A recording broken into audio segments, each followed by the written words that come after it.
항공유 200달러 돌파, 한 달 만에 2배 반이 뛰었습니다. 그런데 지금 전 세계가 기름을 구하러 달려가는 곳은 중동이 아니라 대한민국입니다. 미국행 비행기 유료할증료가 왕복 60만 원을 넘어섰고 에어 뉴질랜드는 한 달에 1,100편을 취소했습니다. 돈을 더 내겠다고 해도 넣을 기름 자체가 없는 공항이 속출하고 있습니다. 그런데 석유 한 방울 나지 않는 나라가 이 위기에 열쇠를 주고 있습니다. 왜 하필 한국인지, 그리고 이것이 여러분의 다음 해외여행 비용과 어떻게 연결되는지 지금부터 말씀드리겠습니다. 지금 항공유 가격이 얼마인지 아십니까? 배럴당 200달러를 돌파했습니다. 불과 몇 달 전까지만 해도 80달러 수준이었습니다. 2배 반이 뛴 겁니다. 같은 기간에 우리가 주유소에서 넣는 휘발유는 30에서 40% 올랐습니다. 그런데 항공유는 100% 이상 뛰었습니다. 같은 원유에서 나오는 기름인데 항공유만 유독 이렇게 폭등한 겁니다. 이게 그냥 숫자 이야기가 아닙니다. 여러분이 타는 비행기 가격에 직접 반영되는 숫자입니다. 지금 전 세계 하늘에서 실제로 벌어지고 있는 일들을 한번 보겠습니다. 뉴질랜드부터 시작합니다. 에어 뉴질랜드가 5월 초까지 약 1,100편을 취소했습니다. 영향을 받은 승객만 44,000명입니다. 여행을 준비하고 짐을 싸서 공항에 나갔더니 내 비행기가 사라진 겁니다. 돈을 더 내겠다고 해도 소용이 없습니다. 비행기에 넣을 기름 자체가 부족하니까요. 미국도 사정이 다르지 않습니다. 세계 최대 항공시장인 미국도 흔들리고 있습니다. 유나이티드 항공이 전체 운항의 5%를 줄였습니다. 그것만이 아닙니다. 올해 추가로 들어갈 연료비만 약 15조 원으로 전망됩니다. 항공사 하나가 기름값으로 15조 원을 더 내야 하는 상황인 겁니다. 델타항공도 1분기에만 연료비가 4억 달러 늘었습니다. 아메리칸 항공과 유나이티드 항공도 각각 같은 규모의 추가 비용이 발생했습니다. 동남아도 마찬가지입니다. 베트남의 비에젯은 4월 국내선을 22% 줄이고 국제선도 11% 축소했습니다. 베트남 항공업계 전체로 보면 한 달에 700편에서 1,700편까지 감편이 예정돼 있습니다. 비행기를 띄울수록 적자가 쌓이니까 차라리 안 띄우는 게 낫다는 판단을 하고 있는 겁니다. 그런데 이건 먼 나라 이야기가 아닙니다. 우리나라 항공사들에게 지금 무슨 일이 벌어지고 있는지 보겠습니다. 대한항공이 4월에 비상경영에 돌입했습니다. 항공유 가격이 1달러만 올라도 대한항공은 연간 465억 원의 손실이 발생합니다. 지금 상황이 얼마나 심각하냐면 사업 계획을 세울 때 잡았던 급유 단가가 갤런당 220센트였습니다. 그런데 지금 실제로 넣고 있는 가격은 450센트입니다. 계획의 2배가 넘는 가격에 기름을 넣고 있는 겁니다. 사업 계획 자체가 무의미해진 상황입니다. 대한항공만이 아닙니다. 진에어도 비상경영에 들어갔습니다. 에어 부산도, 에어 서울도 비상경영입니다. 대한항공 전 계열사로 비상경영이 확산된 겁니다. 진에어는 8개 노선에서 45편을 감편했고 에어 부산도 다낭과 세부 등 해외 노선을 축소하고 있습니다. 항공사들의 연료비 비중이 평소에는 전체 비용의 30에서 40% 수준인데 지금은 최대 50%까지 올라갈 거라는 전망이 나옵니다. 벌어들인 돈의 절반을 기름값으로 내야 하는 겁니다. 자, 그러면 이게 항공사 이야기지 나하고 무슨 상관이냐고 생각하실 수 있습니다. 직접적인 관계가 있습니다. 바로 유류 할증료입니다. 항공사가 기름값을 감당 못하면 그 부담이 어디로 가겠습니까? 표를 사는 우리한테 옵니다. 3월에 국내선 유류 할증료가 7,700원이었습니다. 그런데 5월에는 34,100원이 됩니다. 4배 넘게 뛴 겁니다. 제주도 왕복만 해도 유류 할증료로만 거의 7만 원 가까이 내야 합니다. 국제선은 더 심각합니다. 유류 할증료 단계가 6단계에서 18단계로 올라갔습니다. 현행 체계가 만들어진 이후 10년 만에 최대폭 상승입니다. 미국행 왕복 유류 할증료가 지금 40만 원에서 60만 원 사이입니다. 항공권 가격도 아니고 유류 할증료만 이 정도입니다. 항공권의 유류 할증료에 공항세까지 더하면 작년보다 수십만 원 이상 비싸진 겁니다. 그리고 5월에는 왕복 유류 할증료만 100만 원을 넘을 거라는 전망까지 나오고 있습니다. 올여름 미국이나 유럽 여행을 계획하고 계신 분들은 항공권 가격을 검색해 보시면 바로 체감하실 겁니다. 정리하겠습니다. 항공유 가격이 2배 반 넘게 뛰면서 전 세계 항공사들이 비행기를 못 띄우고 있습니다. 편수를 줄이고 비상경영에 돌입하고 있습니다. 뉴질랜드에서, 미국에서, 베트남에서, 한국에서 동시에 같은 일이 벌어지고 있습니다. 그리고 그 비용은 고스란히 우리 지갑에서 유류 할증료라는 이름으로 빠져나가고 있습니다. 그런데 여기서 한 가지 이상한 점이 있습니다. 같은 기름인데 왜 항공유만 2배 이상 뛰는 걸까요? 휘발유는 30% 올랐는데 항공유는 100% 넘게 올랐습니다. 똑같은 원유에서 뽑아내는 건데 말입니다. 그건 항공유라는 물질 자체가 가진 치명적인 특수성 때문입니다. 같은 원유에서 나오는 기름인데 휘발유는 30~40% 올랐고 항공유는 100% 이상 올랐습니다. 도대체 항공유가 뭐가 다르길래 이렇게 유독 심한 걸까요? 항공유의 정식 이름은 ZA1입니다. 등유를 기반으로 부식방지제와 빙결방지제를 정밀하게 배합한 특수 연료입니다. 이 기름은 영하 47도에서도 얼지 않아야 합니다. 2만 미터 상공에서 기압이 급격히 변해도 기포 하나 생기면 안 됩니다. 수분이 조금이라도 섞이면 곧바로 불합격입니다. 우리가 주유소에서 넣는 휘발유와는 차원이 다릅니다. 자동차 연료가 편의점 도시락이라면 항공유는 수술실에서 쓰는 멸균 주사액에 가깝습니다. 그만큼 까다로운 기름입니다. 문제는 이렇게 까다로운 기름이 원유에서 아주 조금밖에 나오지 않는다는 점입니다. 원유 100을 끓이면 항공유는 고작 7에서 8밖에 안 나옵니다. 나머지는 전부 휘발유, 경유, 나프타 같은 다른 제품으로 빠져나갑니다. 찌꺼기까지 짜내는 고도화 설비를 추가해도 겨우 10% 수준이 한계입니다. 항공유는 넓은 파이프가 아니라 아주 좁은 파이프에서만 나오는 기름인 겁니다. 수요는 폭발하는데 파이프 붉기는 정해져 있으니 가격이 먼저 뛸 수밖에 없는 구조입니다. 그러면 비싸질 때를 대비해서 미리 쌓아두면 되지 않느냐고 생각하실 수 있습니다.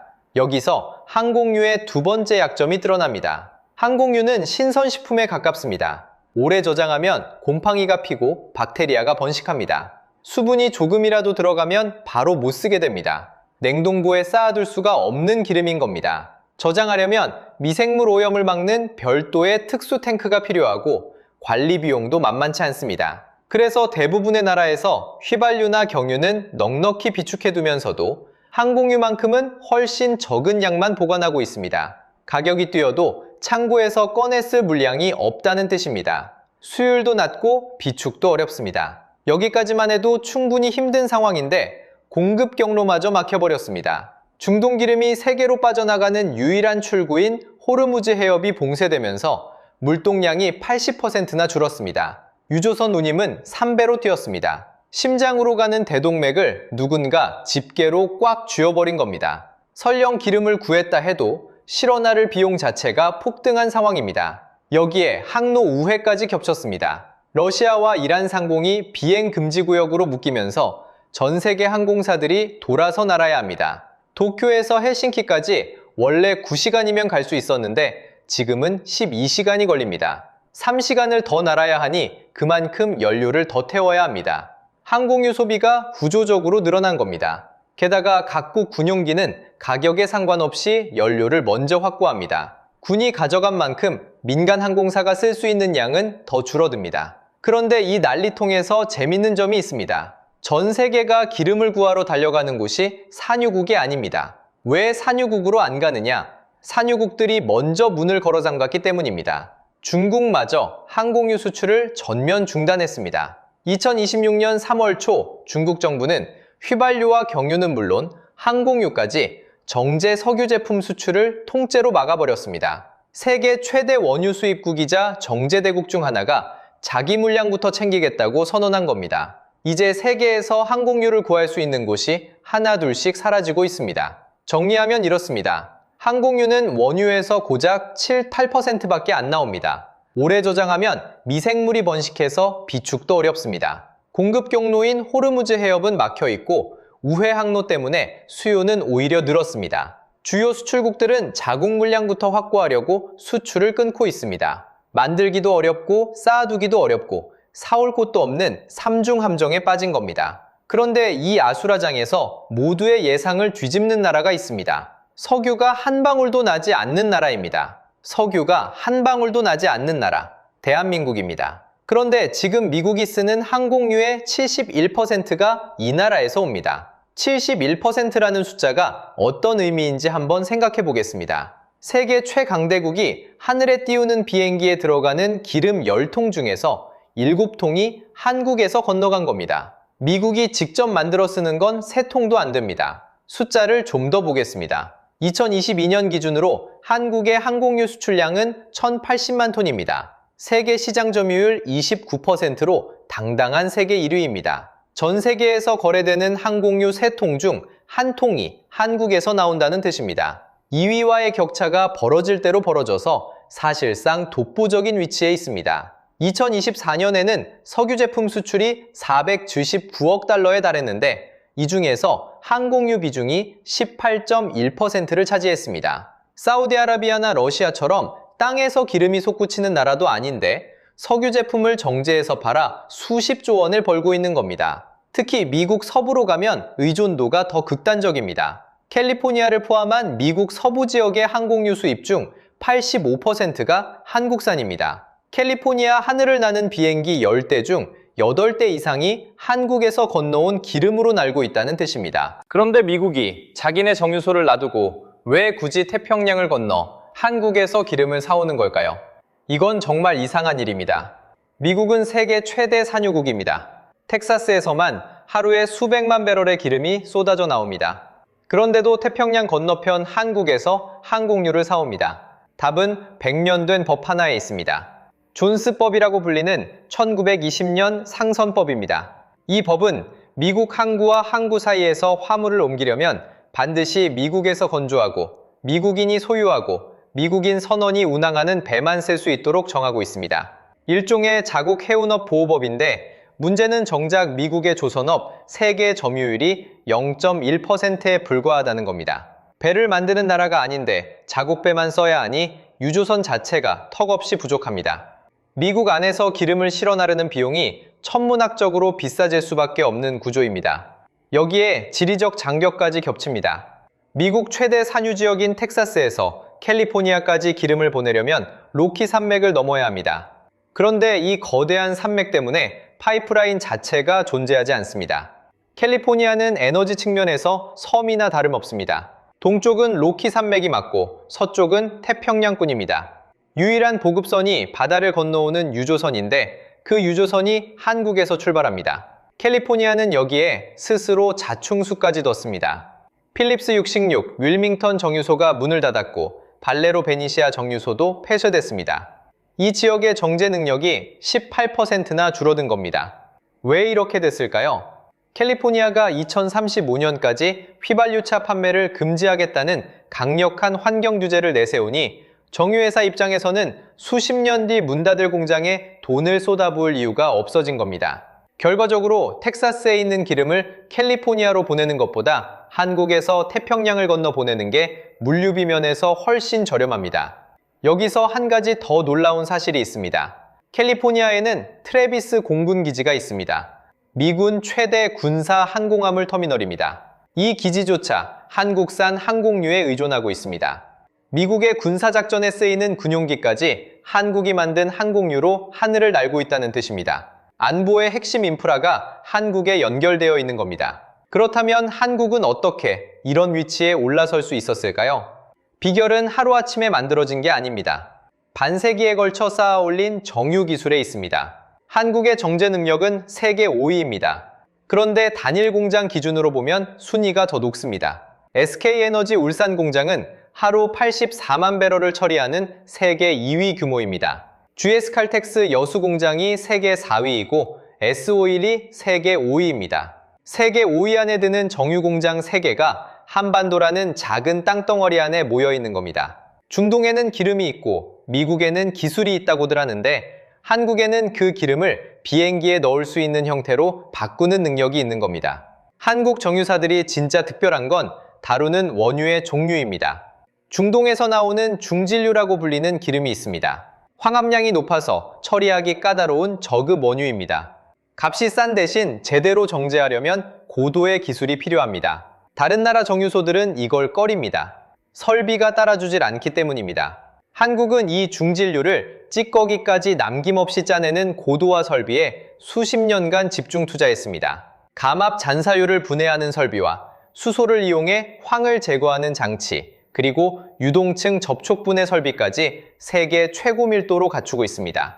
싼 기름을 사서 세계에서 가장 비싼 항공유로 바꿔 파는 겁니다. 이것이 한국 정유산업의 핵심 경쟁력입니다. 다른 선진국들이 환경을 이유로 굴뚝을 부수고 있을 때 한국은 그 굴뚝을 세계에서 가장 깨끗하고 효율적인 굴뚝으로 바꿔 세우고 있었습니다. S-오일은 지금도 샤이 프로젝트에 9조 원이 넘는 투자를 진행 중이고 2026년 6월 완공을 앞두고 있습니다. 위기 속에서도 설비를 키우고 기술을 쌓는 겁니다.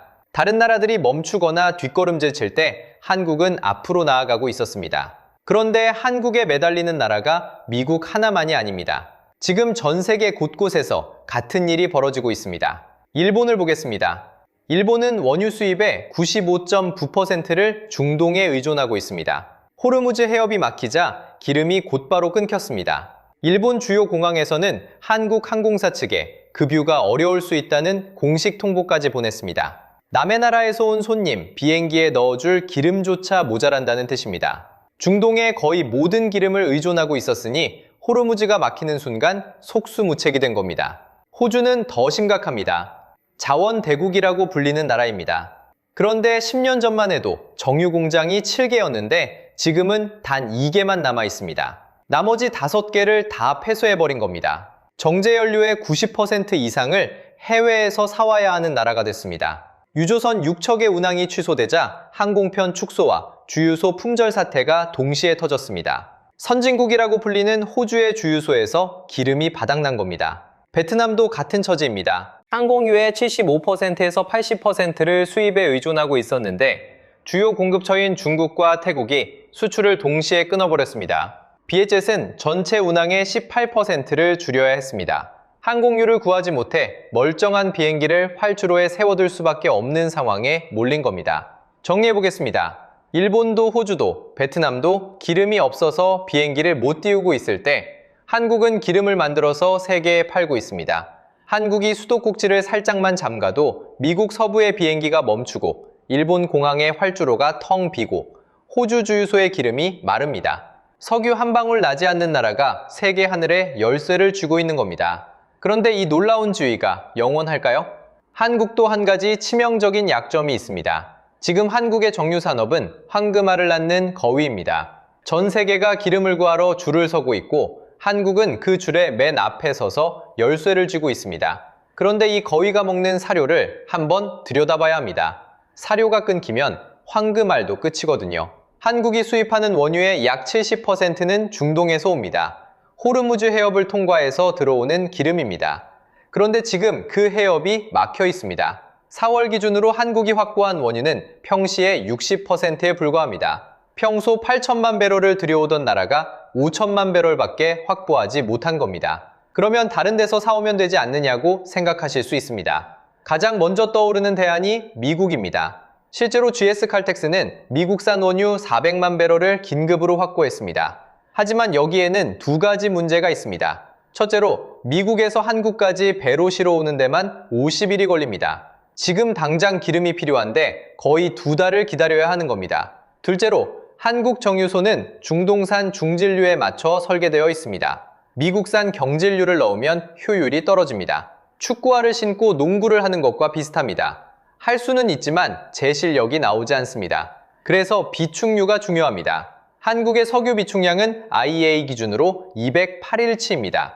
숫자만 보면 넉넉해 보입니다. 그런데 실제 소비량 기준으로 따지면 68일치밖에 안 됩니다. 정부도 이 위기를 알고 있습니다. 사상 최대 규모인 2246만 배럴의 비축유를 긴급 방출했고 비축유 스와프 제도까지 가동하고 있습니다.